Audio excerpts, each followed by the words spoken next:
उसका नाम निमिषा है। वो एक नर्स है और अपने परिवार की आर्थिक स्थिति सुधारने केरल से साल 2011 में यमन चली गई थी। साल 2014 तक उसकी पूरी फैमिली यमन में थी। फिर पति बच्चों को लेकर वापस हिंदुस्तान आ गया, लेकिन निमिषा प्रिया वहीं रुक गई, इस आस में कि यहां रहकर थोड़ा और कमा लूं जिससे कि बच्चों का भविष्य बेहतर हो सके। लेकिन अब निमिषा जेल में है और यमन की अदालत ने उसे सजाए मौत सुनाई है।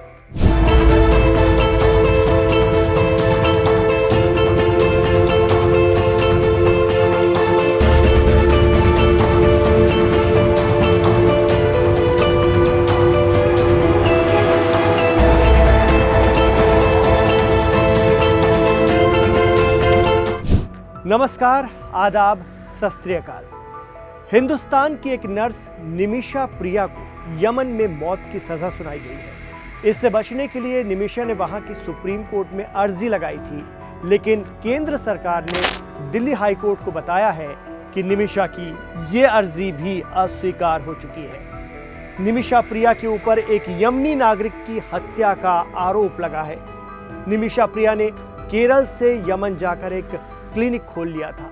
जानकारी के मुताबिक यहां पर उसकी दोस्ती आब्दो मेहदी नाम के एक शख्स के साथ हो गई थी, जिसने उसकी क्लिनिक खोलने में मदद का वादा कर दिया था। हालांकि उसने अपना वादा नहीं निभाया, बावजूद इसके निमिषा अपनी क्लिनिक खोलने में कामयाब रही। क्लिनिक चल भी निकला। बाद में आब्दो मेहदी ने निमिषा को परेशान करना शुरू कर दिया और अपनी दूसरी बीवी उसे बताने लगा। वो उससे पैसे भी मांगता था। इस बात को लेकर निमिषा ने वहां की पुलिस में शिकायत कर दी, जिसके बाद कुछ दिन मेहदी जेल में रहा था। जेल से वापस लौटने के बाद उसने निमिषा का पासपोर्ट अपने कब्जे में ले लिया कि वो वापस हिंदुस्तान न जा पाए, परेशान करने के लिए।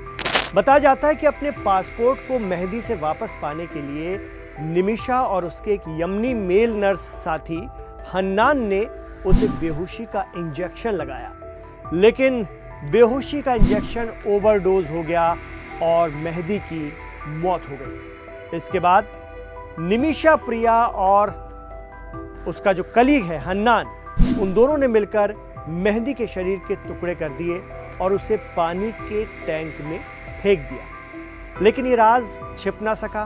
तमाम सीसीटीवी कैमरे और सबूतों की बिना पर साल 2018 में निमिषा प्रिया को यमन में मौत की सजा सुनाई गई थी, जबकि हन्नान को आजीवन कैद हुई थी।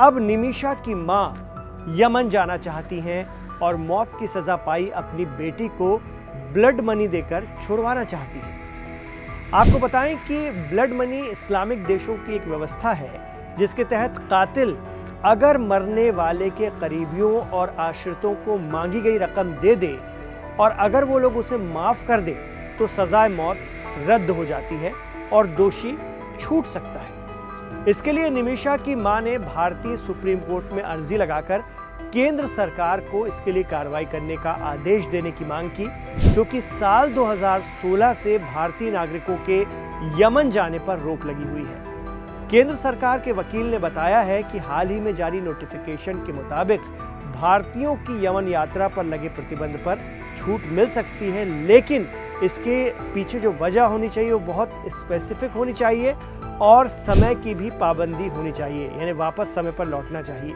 इससे पहले निमिषा की मां ने कोर्ट को बताया था कि उनकी बेटी को बचाने का एक ही तरीका है कि मरने वाले के परिवार से बातचीत की जाए और इसके लिए ही वो एक बार यमन जाना चाहती है। इसके अलावा केरल में निमिषा को बचाने के लिए बना save Nimisha international action council भी पिछले साल हिंदुस्तान के हाई कोर्ट पहुंचा था, यानी केरल के हाई कोर्ट पहुंचा था। और खबर है कि मारे गए यमनी नागरिक मेहदी के परिजनों ने निमिषा प्रिया के रिश्तेदारों से ब्लड मनी के तौर पर पिछले साल 5 करोड़ यमनी रियाल मांगे थे।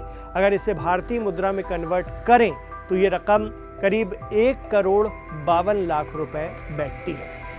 लेकिन ये सब जल्द और बहुत ही समय पर करना होगा, क्योंकि इस्लामिक देशों में मौत की सजा पाए लोगों को ज्यादा दिन का वक्त नहीं दिया जाता है।